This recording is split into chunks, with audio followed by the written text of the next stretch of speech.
Hello guys. Welcome to our electronic blog. I'll give you a basic idea how digital electronic works. Okay? So, I will introduce to you guys the basic digital electronic components, which are this one: and, or, not, nor, NAND, XOR, and XNOR. Those are the basic components, digital components. So we call that as gates, no? Gates. So this is the symbol. First we'll discuss the AND gate. So this is a symbol for AND gate. Yan, X input are X and Y. Then output is X times Y. Then the truth table is the truth table. So how the inputs are related to the output, or output related to the inputs. So XY, this is just a two inputs AND gate. So 4 combinations: 0 0 0 1 1 0 1 1. Output, since it is multiply, so 0 times 0 is 0, 0 times 1 0, 1 times 0 0, 1 times 1 1. So AND gate, magkaroon na siya ng output na 1, or we call that high also, if 2 inputs are high or 1. Okay, so you can see that in the truth table. Now 0 represent as ground, and 1 is represented by plus 5 volts. That is the supply voltage, no? So this is the actual pinning configuration of actual IC of AND gate. The number of the IC is 7408. This is a TTL technology. I will discuss later on what is TTL, no? That is transistor logic. So this is the actual configuration of actual pinnings of 7408 AND gate. So 4 AND gates inside one package, no? This is a DIP package, a dual inline package IC, 14 pins. So 4 gates inside, 2 inputs. So yan, this is pin number 1 here, pin 7,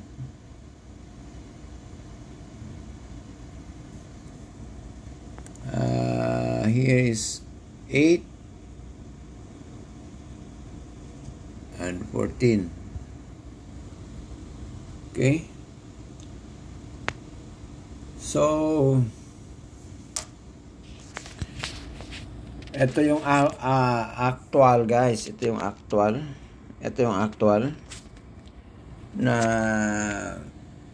presentation natin for this drawing. Yan, ito yung first gate na i-actual natin. So pin 1, 2, 3, no? So here, ito yung pin 1, 2, and output is 3. Nakita nyo may resistor dito, guys. Ang purpose ng resistor is to limit the flow of current going to our LED display, no?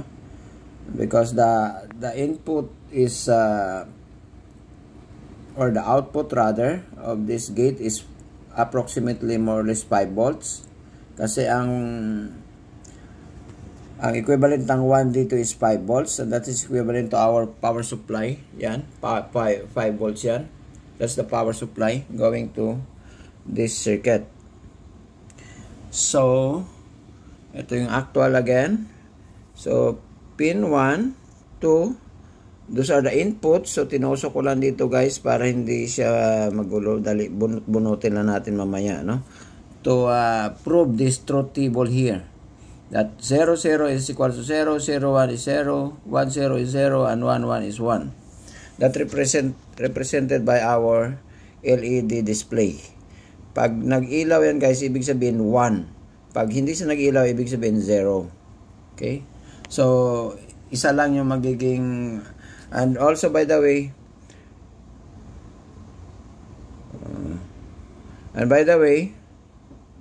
para may lose contact guys, na matay-matay And by the way guys, itong input dito guys, itong input, no? Pag nakahang yan guys, ibig sabihin walang pumapasok na input, is automatic naka-high yan guys, no? Pag hindi siya nakakonect sa whatever input, high or low, automatic yan, by default naka-high yan siya, no? So, yan yung characteristic nitong 7408. So, pag nakahang yan, yung dalawang inputs, automatic yan as high or 1, 1. So, that's why, nakita nyo, wala pang connection yung input natin dito, guys. Hindi pa nakatusok lang yan, pero walang connection yan. Itong yellow and saka white, no? Na wire natin is umiilaw na yung LED natin, output natin, meaning naka-1 na yan. Ibig sabihin ito naka-1-1 na ito guys, no? Kahit bunutin natin yan, naka-1 na yan. Yeah, umiilaw na yung display natin, naka-1 na rin yan. Parang may loose contact guys. Sige lang. So, magsi-zero lang yan guys. Susundin natin itong truth table natin guys, no? Susundin natin itong truth table natin. Ito yung input natin guys. Ito yung XY natin. Ito yung XY input natin. Yan, sa drawing natin XY. Truth table natin XY. So, number 1, 0, 0. So, meaning, ilagay natin ito sa ground. Ibig sabihin, 0 equal to ground. Ilagay natin itong black guys na wire, yan yung ground natin na nakakonect sa ground ng power supply. So itong blue na linya dito guys sa breadboard natin guys, itong blue, negative yan. Itong pula naman dito sa other side is positive. So kahit saan natin itusok yan guys, may connection yan pag ganon, no? Horizontal connection. Vertical, wala. So, positive yung sa taas, itong pula na linya, itong blue is negative or ground. So, itong XY natin, sundin natin yung truth table guys, ilagay natin sa ground or 0, 0.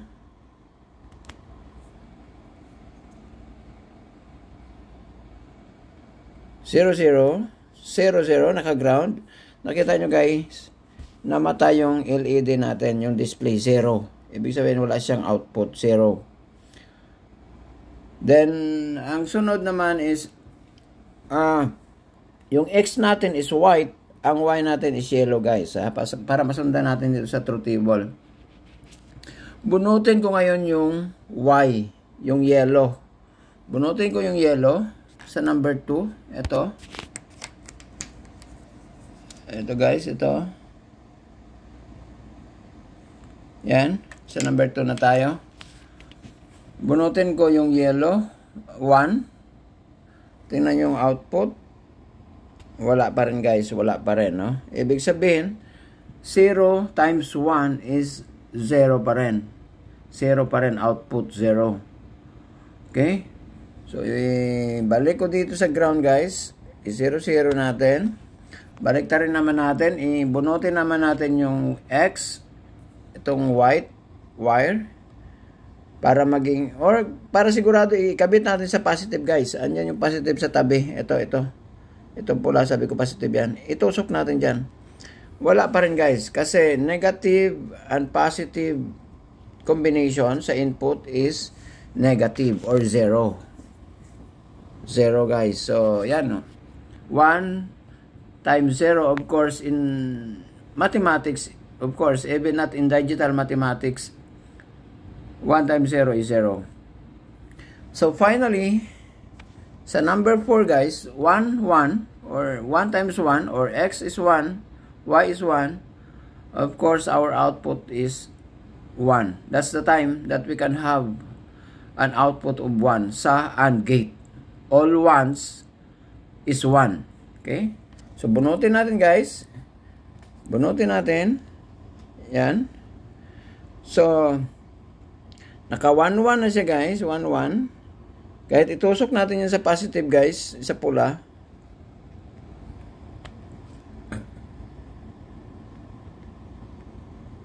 Talagang naka 1-1 na yan, guys. So, yan yung explanation natin, actual explanation natin ng AND gate at saka yung truth table niya.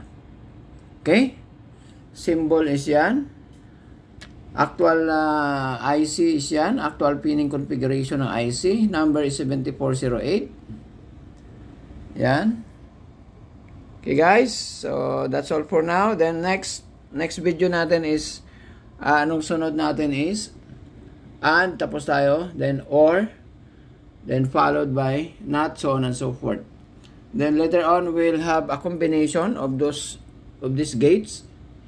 So, paano tayo magkaroon ng talagang combination niya na medyo, mayroon tayong desired output na gusto natin, guys. Okay? So, that is the basic digital electronics. Bye for now, guys. Bye.